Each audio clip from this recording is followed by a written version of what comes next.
Bien, ahora vamos a hacer la derivada de la siguiente función, que es f de x es igual a x tangente de x más logaritmo del coseno de x menos x cuadrada entre 2. Esta última la acomodé aquí como un medio de x cuadrada. Es la derivada más sencilla de todas porque pues la derivada de x cuadrada es 2x. Aquí todavía no derivo nada, nada más acomodé esta última expresión de aquí. Y nos vamos a dedicar ahora a derivar x tangente de x y el logaritmo del coseno de x. La derivada de x tangente de x la escribí aquí abajo en azul.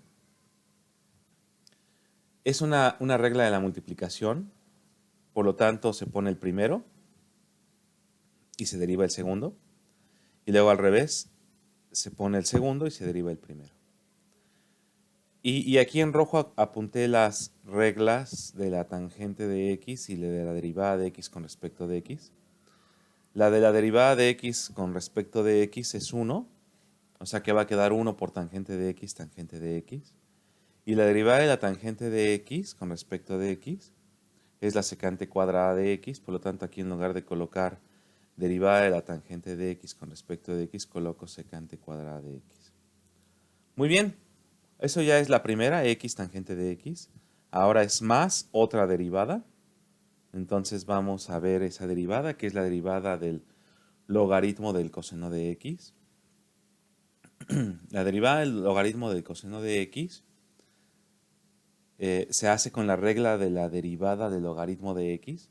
Si nada más hubiera sido x, la derivada del logaritmo de x es 1 entre x logaritmo en base e de 10. Así se coloca. Esta es una constante, este siempre lo vamos a colocar, siempre que tengamos un logaritmo, siempre se coloca esto de aquí. Y nada más es la x, que es el argumento del logaritmo, aquí se coloca. Pero en nuestro caso no es x, es coseno de x. Por lo tanto, tengo que seguir la regla del logaritmo, sí, pero a la hora de hacer la regla del logaritmo tengo que aplicar la regla de la cadena. Entonces pongo 1 entre coseno de x, que es como si fuera esta x de aquí. Logaritmo en base de 10, como dijimos, que siempre se va a colocar. Y por la regla de la cadena, esto que no es x, se tiene que volver a derivar. La derivada del coseno de x con respecto de x. Para hacer aquí apunté la regla, la derivada del coseno de x con respecto de x es menos el seno de x. Entonces aquí en lugar de colocar derivada del coseno de x con respecto de x, coloco menos el seno de x. La expreso como una sola fracción, multiplicando lo de arriba por lo de arriba, y obviamente este tendría un 1 aquí abajo, lo de abajo por lo de abajo. Y aquí me fijo que seno de x entre coseno de x es una identidad trigonométrica que apunté aquí. Seno de x entre coseno de x es tangente de x. Entonces, en lugar de poner seno de x entre coseno de x, pongo tangente de x.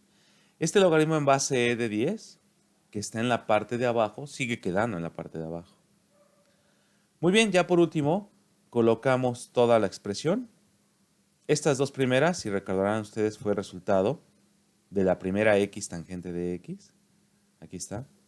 Esta segunda, ya con todo y el menos, es el resultado de la derivada del logaritmo. Aquí tenemos menos tangente de x, logaritmo en base de 10.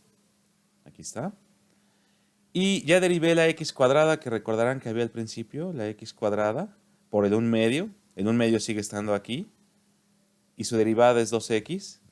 Ya por último, y como un paso final, este 2 con este 2 se elimina, nada más me va a quedar la x y todo lo demás queda igual. Y ya quedó esta derivada.